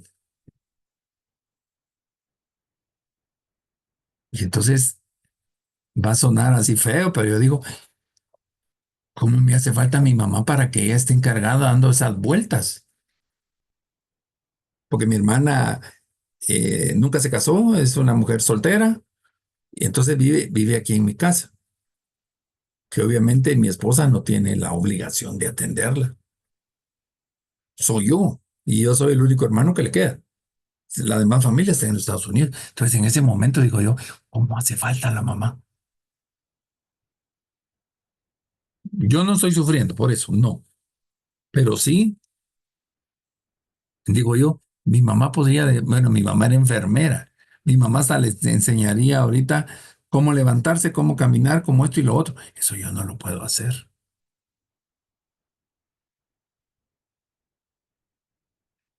A medida que va pasando el tiempo, el duelo se convierte en un recuerdo. Nunca vamos a olvidar a la persona, pero la vamos a sentir con menos dolor. Patti Medina, creo que eras, poco a poco vas a ir sintiendo menos dolor al recordar a tu mamá. Y cuando se les vengan situaciones negativas, piensen en lo bonito que hacían. ¿Qué te hacía reír con tu mamá? Recuerda una escena de ese tipo. ¿Qué le gustaba comer? Como que recordemos esos momentos de remembranza, de alegría, en lugar de pensar en los momentos de tristeza. Sí, sí, las gracias. pérdidas Pueden ser de diferentes tipos, como algunos dijeron ahorita, inoportunas e inadmisibles u oportunas o esperadas. Nunca nadie está preparado para una pérdida, pero por ejemplo, me entero que tengo un familiar con cáncer y que está en fase 3, fase 4. Entonces me empiezo a preparar y sé que va a morir en un mes, 2 meses, 3 meses. Ahí hay un duelo anticipado. Pero, por ejemplo, la semana pasada hubo una balacera aquí por mi casa, a una cuadra. Esas personas ya no llegaron. Y les cuento, ayer, el domingo que estaba haciendo limpieza en mi casa, encuentro un pedazo de bala aquí dentro de mi casa hasta aquí llegó la bala. Que le caiga un balazo a alguien, eso es inoportuno, es inadmisible. O lo que estás diciendo, le cae una bacteria y en 15 días se fue. Son de las cosas que uno no entiende. El crecimiento puede relacionarse con la capacidad que las personas tienen para manejar constructivamente sus pérdidas. Y ahí es parte de nuestra personalidad. Y también parte de cuántas pérdidas hemos tenido. Por ejemplo, a mí me ha tocado ayudar a morir y a enterrar y todo eso de los 15 hermanos de mi mamá a 10, incluyendo a mi mamá, a mi hermano, a mi papá, a mis 2 abuelos. Uf, en mi familia ya hay un montón. Eso no quiere decir que ya no me cale, pero no es lo mismo a un muchacho como este joven de 19 años de la oficina que se le muere su mamá y es la primera pérdida tan cercana que tiene. Entonces va a depender mucho de todo eso. La actitud a los cambios. Puede haber omisión de lo real o lo positivo. Evadir. Puede haber sensación de víctima, sentirme víctima. Y ahora yo, pobrecito, como diría el Chavo el 8, ¿y ahora quién podrá defenderme? Todo yo, pobre de mí, me quedé solito. Luego puede venir una carencia de responsabilidad. Bueno, si ya se murieron todos, ahora ya no hago yo nada. Renunciar a la proactividad. Y miren, la última es la más fuerte, la eliminación de la esperanza. La esperanza es un factor primordial en el sentido de vida. Y cuando se pierde la esperanza, la muerte empieza a tener sentido. Y eso va para todo. Quiero mejorar mi relación de pareja, pero ya vi que con mi esposa no hay modo. Entonces me empiezo a resignar, pierdo la esperanza de que esto no se va a mejorar. Llega un divorcio. Tengo problemas con mi jefe no cambia, me resigno, viene la esperanza, la perdí, me van a despedir. Tengo un familiar, ay, de plano que se va a morir, se muere. Entonces, tenemos que mantener viva esa esperanza y esa esperanza es fe, es creer en algo, en lo que yo quiera. Y muchas veces los enfermos terminales tienen más esperanza que uno.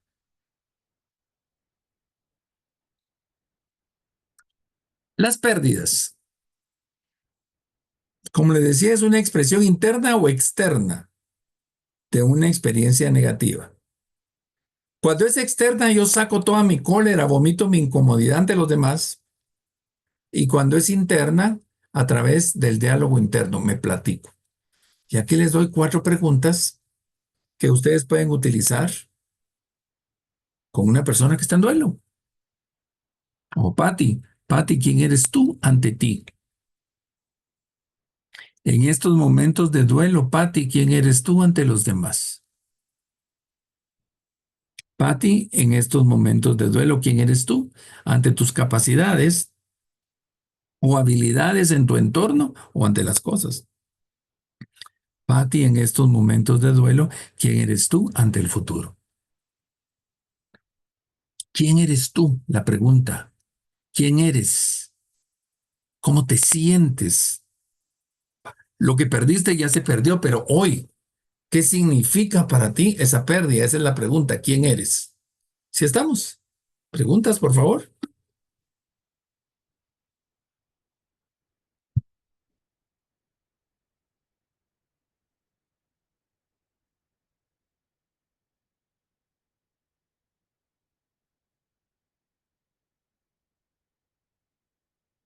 Según la doctora Elizabeth Kubler-Ross, Ella maneja 5 fases, son las más conocidas. Aunque si ustedes leen los libros de ella, hay libros donde habla 7, habla 9 y hasta creo que 15 fases logró establecer. Pero estas son las más conocidas. Aparecen en películas. La primera es la negación de la noticia. No puede ser. Pero si yo la vi ayer, luego viene el enojo, la rabia.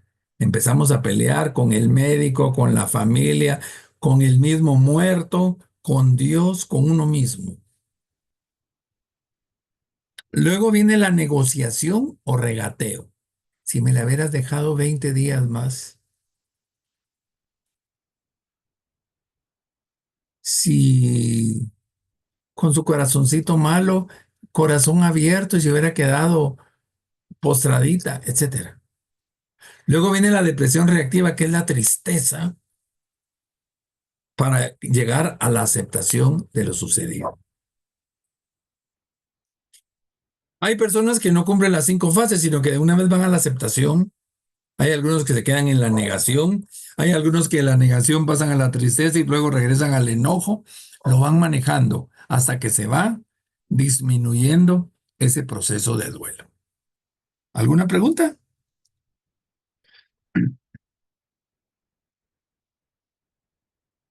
¿No? Entonces veamos esta fase del proceso de duelo que dice la doctora. Aquí vamos a poner por un lado el nivel de energía. Aquí vamos a poner en esta flechita el 100% de nivel de energía. ¿Y qué pasa con las fases? En la negación, mi energía se viene para abajo, me quedo paralizado. Sorpresa, miedo, temor. El temor paraliza a las personas. Ya que salgo de esa sorpresa, de ese temor, me enojo, se me suben todas mis hormonas. Saco cólera, indignación, resentimiento, entonces tengo más energía, pero no energía para trabajar, sino energía para subsistir. Luego entra la fase de negociación donde llego a un 100%, donde va incertidumbre, desconsuelo, ¿qué voy a hacer? Luego caigo a lo peor, que es la depresión, que me va a dar tristeza, aversión, frustración, nostalgia. Tengo que salir de ahí, porque si no salgo, me hundo.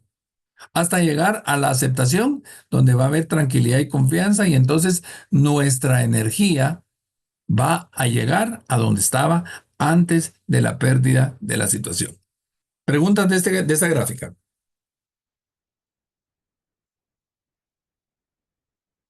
¿No? Bueno, entonces ya casi estamos terminando. Bueno, de hecho, ya terminamos. Por favor, preguntas, comentarios del día de hoy. Yo tengo una pregunta. Cuéntame, Lore. ¿Cómo hay muchas personas que se quedan como que estancadas en cada una de esas etapas? Pero no hay avance a mejorar, sino más bien o se quedan estancadas o retroceden. ¿Qué hacer ahí? Ujú. Y entonces, ¿cuál es la pregunta? ¿Qué hacer ¿Qué hacer? ajá, Bueno, digamos, cada persona vive su duelo a su manera. Por ejemplo, pensemos que estoy en el hospital atendiendo a un familiar y en eso salen los médicos, mire, acaba de morir, no puede ser. Y mi familiar que tengo a la par, ustedes doctores y para eso lo trajimos a este hospital, Dios, no sé cuánto, ¿no escuchaste mis oraciones? La doctor, hubiéramos esperado hasta el domingo que venían los familiares. Aquella persona que no dice nada, sino que entra en una depresión, se tira al suelo. Y otros que dicen, bueno, la voluntad de Dios. Las 5 fases. Ahora, si vas a estar enojado toda la vida, esa es la peor. La culpa hay que eliminarla. Dejemos que la persona esté triste. Dejemos que la persona evada si quieren. Pero la culpa sí no. Porque la culpa sí va carcomiendo. La culpa es como que si fuera una polía en la madera. Y esa es la que tenemos que trabajar más. ¿Si estamos, Lorena? Sí, sí, sí. Y es más difícil si son adolescentes. Con adolescentes, lo peor es que no son expresivos.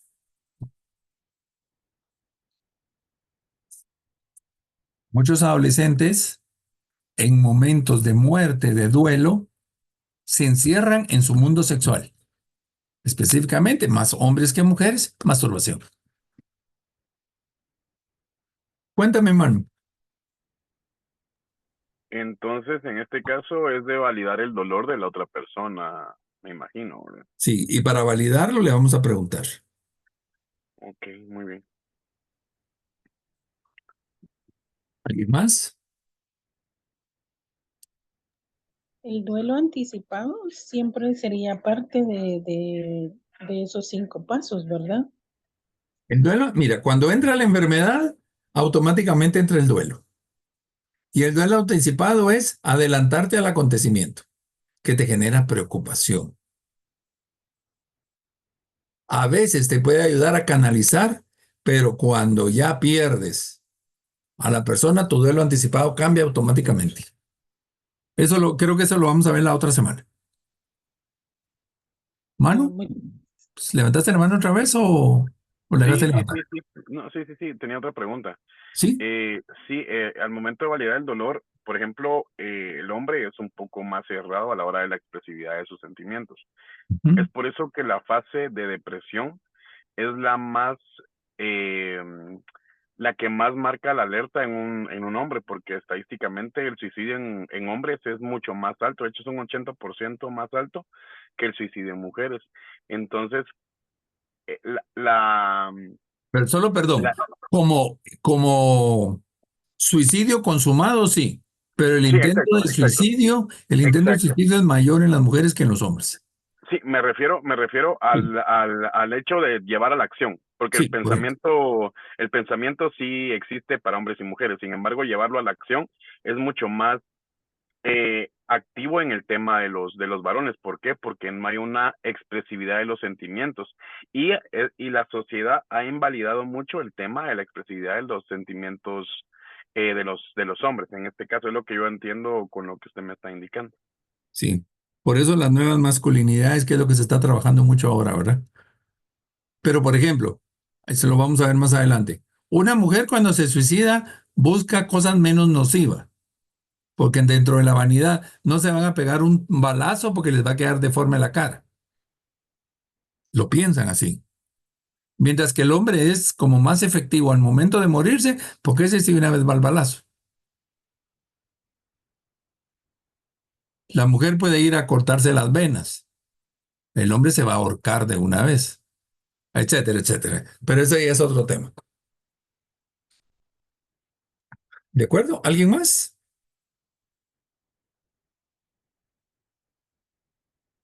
Bueno, si ya no hay nadie más, les agradezco como siempre su tiempo.